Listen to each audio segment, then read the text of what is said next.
Développement par l'action réfléchie. Président Fachi, Mokonzi ya Kongo alingi peuple na ye prospérer. Fachi Bote na bino nyonso balandi émission Peuple nde Mokonzi. En année 2021 na bino bonso. Lelo tozali na commune ya Barumbu, précisément na quartier Funa. Bipai wapi mouvement dynamique Kabuno na mukuse MDK Asbel o ezali kofongola bureau officiel na bango. Lombango tozokende kovisite elongo na bino mpe kosolola na bakambi ya MDK Asbel mpo bakoka kotalisa biso na mokuse MDK ezali. Tout le monde debout pour chasser la médiocrité et construire les bases d'un État fort au centre de l'Afrique.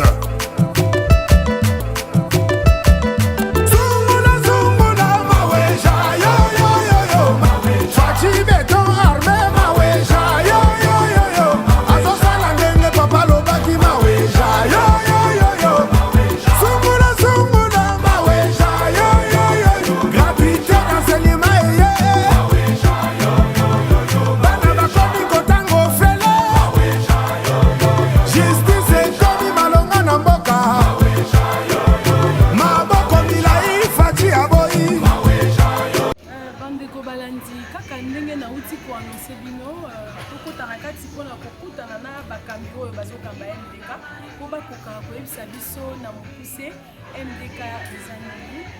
Sans plus tarder, tout ça déjà na bango. Bonjour Bandeko. Bokoki pour se présenter pour yebisa ba téléspectateurs na bino ba komo na bino eza. Merci beaucoup. Docteur Aimé Kodak Badimanga. Nazali l'un des bakambi il y a mouvement dynamique. Merci. Je réponds au nom de M. Parfait Zola, aussi coordonnateur de l'unité Moamba. Nous sommes là pour l'ouverture de l'Abisso officiel à siège Nabisso. Docteur La Rose Kajadi, je suis la coordonnatrice MDK Ngadema. Na banzi bouti kolanda bandeko va se présenter tokosolola na docteur Kojak bokambia MDK po koka kotalisa biso na mokuse po ebele bazo mitungisa na bandako po bakoka koyeba MDK Asbel bazoka kaka MDK Asbel me bayebi te MDK ezangi. Docteur, pardon, Kojak, est-ce que au côté kotalisa bandeko baza na bandako baza na ignorance bazo yebate MDK ezangi on va expliquer na mokuse po bakoka kozala na compréhension sur ça. Merci beaucoup maman journaliste.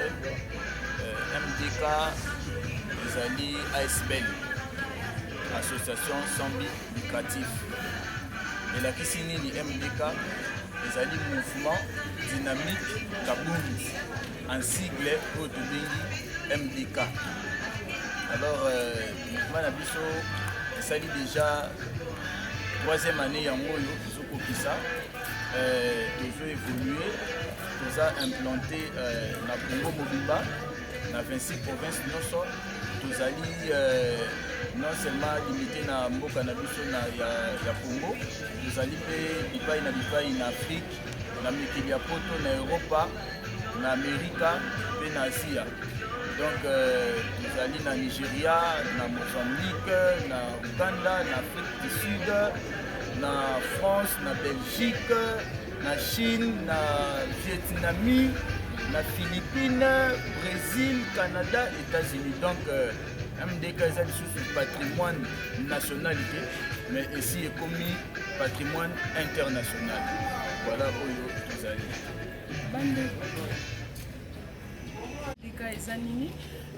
Docteur Kojak, tolingi toyeba objectif et vision ya MDK ezanini. Oui, merci beaucoup maman journaliste. Objectif ya MDK ezali d'abord ya soutenir ba action oyo mokonzi ya mboka Félix Antoine Tshisekedi Tshilombo aza kosala na kati ya mboka kosoutenir yango non seulement na mbula oyo tokosoutenir kaka baaction na kati ya mboka te mais tokokende mosika mpona kosoutenir baaction na ye mpe oyo akomi na niveau ya union africaine oyebi lokola ngai ekomi tour ya mokonzi ya mboka na biso mpe azwa responsabilité ya korepresente afrika epai ya mokili mobimba alors tokozala wana mpona kosoutenir ye objectif mosusu ezali ya kosoutenir baaction mpe baeffort oyo momemi nkombo ya lisanga na biso c'est-à-dire Jean-Marc Akabundi baaction na ye azomene eza mpona tosoutenir ye lobi tozalaki na régime moko ezalaki gangrene na basystème ya bacorruption ya bajustice moko injustifié et alors na mokolo ya lelo baeffort grâce à cet homme ya Jean-Marc Akabundi azo aidé mokonzi ya mboka na kozwa badécision ya malamu mpona nini te tosoutenir ye ya misato ezali ete biso bitumba na biso ezali tourné vers la lutte contre les antivaleurs bantivaleurs oyo ezali kaniaka lokuta moyibi nyonso tu wana corruption et consort kofinga bato na nzela tala lelo soko fai na kati ya motuka na kati ya taxi bato bachauffeur na bareceveur kofinga eza eloko pamba alors bolingo na kati ya mitema bato esila toza na posa tozongisa bavaleur oyo ezalaki koincarne bacongolais il y a 20 ans 30 ans 50 ans passé toza na besoin te congolais lelo oyo soki valeur akomi kolanda bavaleur moralité na ye mpe ekochange changement ya mentalité kokota nde développement ya mboka eye mpe mboka etombwani ekei liboso. Merci Kabunda ndenge bolobi na mokuse MDK Asbel eza apolitique to eza politique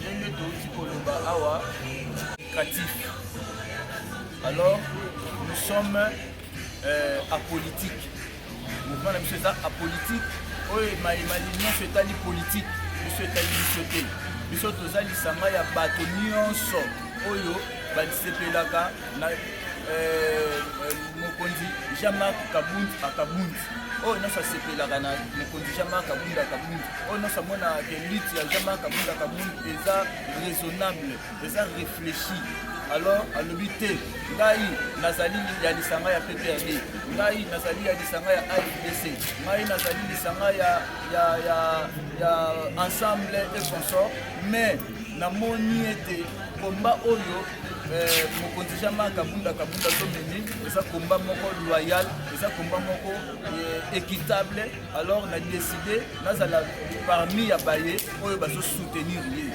biso toza parti politique te kasi toza lisanga ya bato oyo basepelaka na mokonzi Jean-Marc Akabundi mpe bazozwa ye lokola modèle na bango. Dr Kojak mokambi ya MDK tozolinga toyeba te baprojet à venir ya MDK Asbel eza nini? Ok, parmi baprojet na biso ya avenir eza ebele kasi oyo ya motuya eza centré sur le développement intégral de la jeunesse congolaise.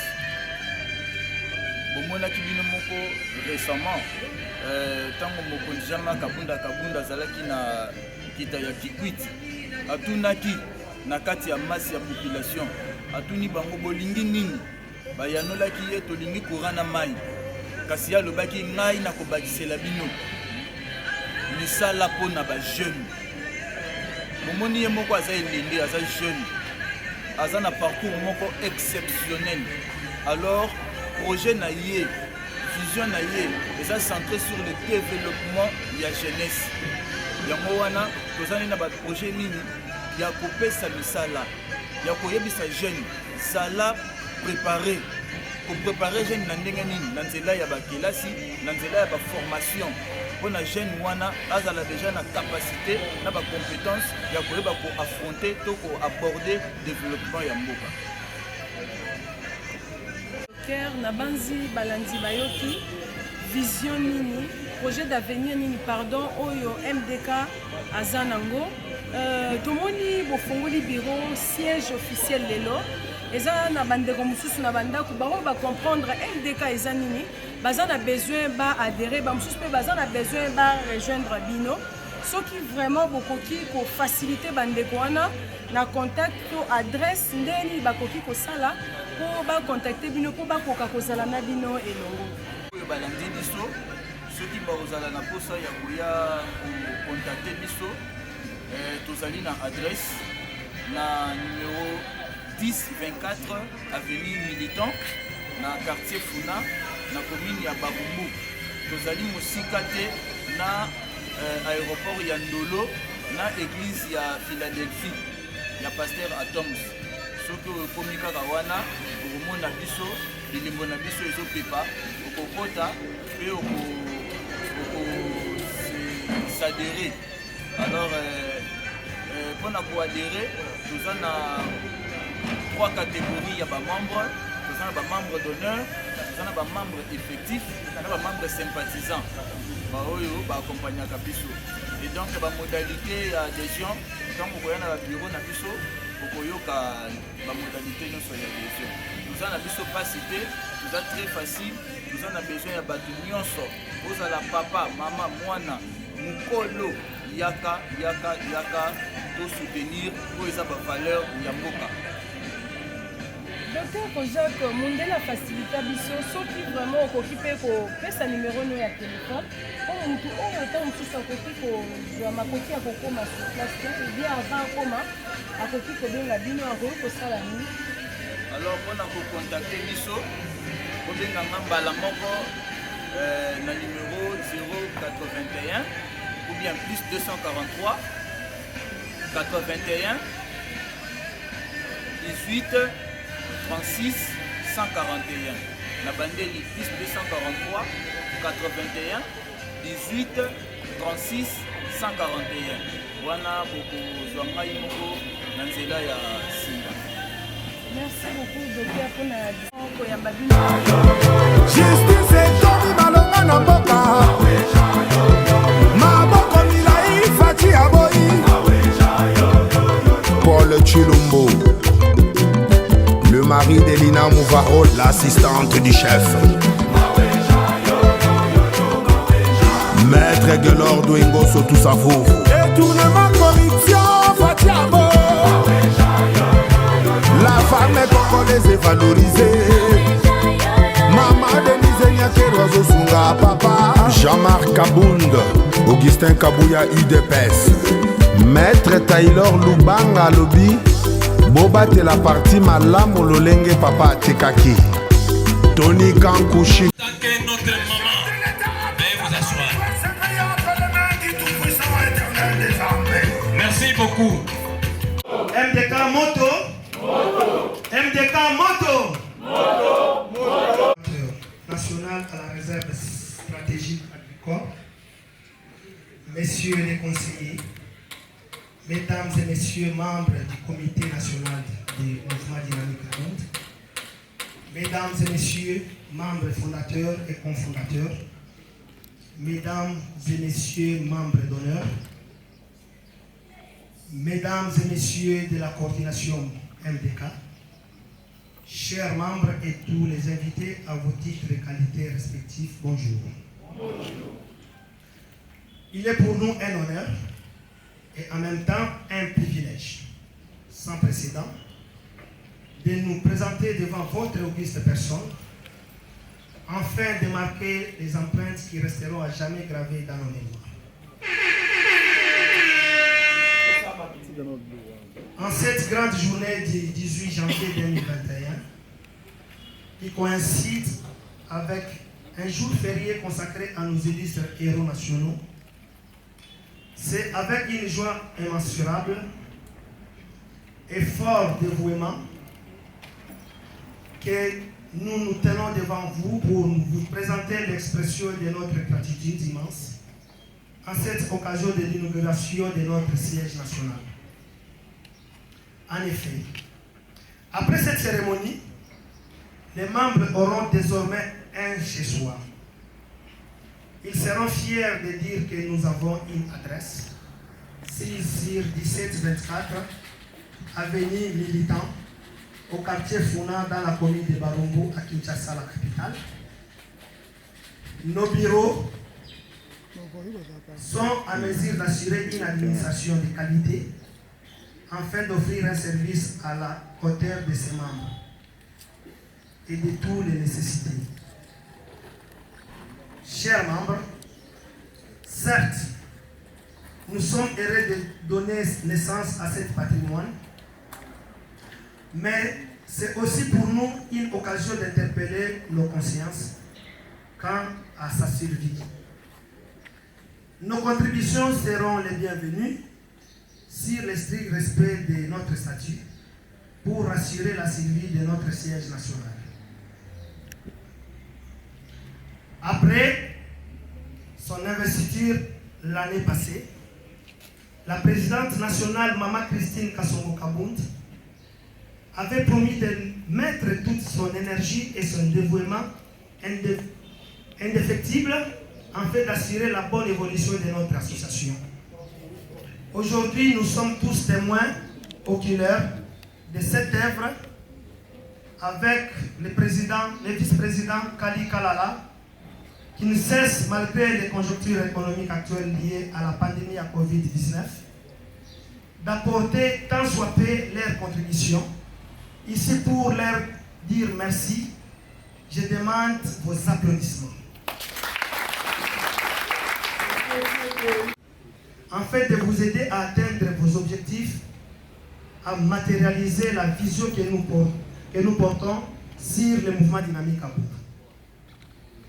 Nous ne pouvons pas terminer notre allocution sans pour autant dédier la plume d'or à notre modèle.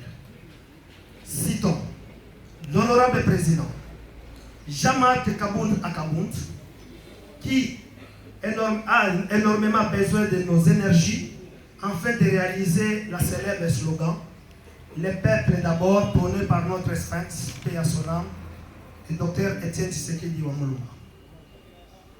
Que vive la cérémonie de l'inauguration, que vive le mouvement dynamique Kabound, que Dieu bénisse la République démocratique du Congo. Nous vous remercions. Fait à Kinshasa. Le premier citoyen de la ville, Gentilin Ngobila, accompagna la vision du chef de l'État, Kin Bopeto. Fati le rassembleur, Maweja, yo yo yo yo. Fati Beto, Maweja, yo yo yo yo. Mokonzi Amboka na biso. Bana bakomi kotengo fele. Justice komi malonga na mboka Maboko Milai Fati Aboyi. Laurence Lubanga Bijou Pirate. Ya Christian Tshisekedi. Kalenga Corneille. Calette au pavillon 7. Le conseiller privé du chef. Bifor Bisselele. Mireille Malengele. Juriste Moussala. Papa François Béac.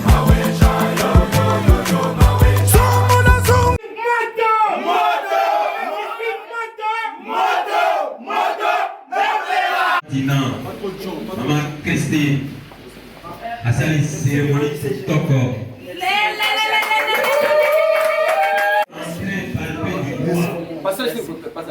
La réalité. En tout cas, maman, merci beaucoup. Prendre tout le temps, sous son respect, je ferai appel à monsieur le conseiller juridique du chef de l'État, Maître Koko, pour un mot de motivation. Merci. Mesdames, Mesdemoiselles, Messieurs, distingués invités, nous sommes agréablement surpris que nous prenions la parole à ces grands événements qui cadrent sur l'ouverture du bureau national MDK. Nous remercions la présidence nationale pour l'initiative Mais en ces moments, nous pouvons que lancer un appel pathétique pour soutenir ce mouvement. Ce mouvement est en train d'accompagner la vision du chef de l'État. Nous sommes tous derrière notre modèle, le président Jean-Marc Kabound, qui est en train de donner corps et âme pour que la vision du chef de l'État s'accomplisse. Je pense que tous derrière son épouse, Mme Tuna Kasongo, nous pouvons vous demander de ne pas hésiter à lui accorder la main forte pour que nous portions étendard haut ce mouvement qui est pas seulement national, mais je vous dis que MDK est international même. Il faudrait qu'on souligne ça. On va vous accompagner. Et vous irez très loin avec ça pour que vous délivriez les Congo totalement.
Mettez-vous pour que les gens qui sont derrière.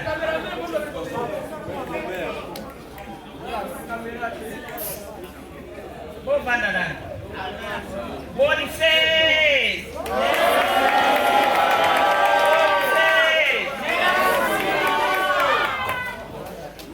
Fatime! Fatime! Merci beaucoup. Nakanisi banda tongo banda kozela ngai. Mutu kozozela eza ngai te. Obanda kozela makanisi oyo ezouta likolo. Na sepeli makasi. Biso nyonso tobanda kozela esika oyo. Po tozwa adresse na mboka na biso. Po MDK eza mouvement ya bato ebele. Yango tobanda kolinga tozala na adresse. Biso nyonso toza nsima ya Fati Beton. Mutu tozo soutenir eza Fati Beton. Nzela tozolekela ya Kabound a Kabound. Na basi tozoka na bien. Awa toye pona manifestation munene te, toye pona kofungula biro na biso, po toyebana ki tozalaka esika tel. Soki mutu aza na adresse te, tobengaka ye nani? Fazer. Tobengaka ye Fazer. Siko tokomi epa na biso. Bana ya MDK ndako na bino ya nakoya awa makanisi nyonso nazoyamba yango nazopesa Kabound na Kabound ye mpe azokomisa yango epai ya chef de l'État. Fati nani? Fati nani? Biloko mosusu eza te ya suka tozala na bomoko kaka. MDK eza kaka moko. MDK eza kaka moko. Zambe abatela bino bao bauti musika bao bafandaka deja awa. Zambe abatela bino na nzela tozala na makanisi moko tosunga mokonzi ya mboka. MDK eza parti politique te.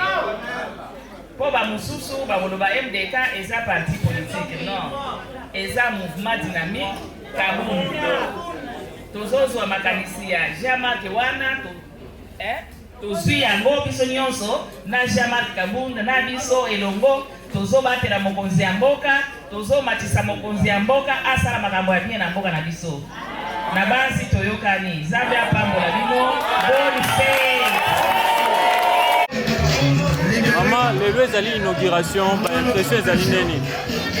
Inauguration eleki nango bien papa, eloko akobakisa eza te. Eleki nango bien, tobanda ekoluka esika ya kokutana. Sikoyo tozwi esika. Commentaire eza te. Maman étudiant bana. Mokonzi ya mboka na biso. Bana bakomi kotango fele. Justice ekomi malonga na mboka e. Maboko milai Fatia Aboyi. Laurence Lubanga Bijou Pirate. Ya Christian Tshisekedi.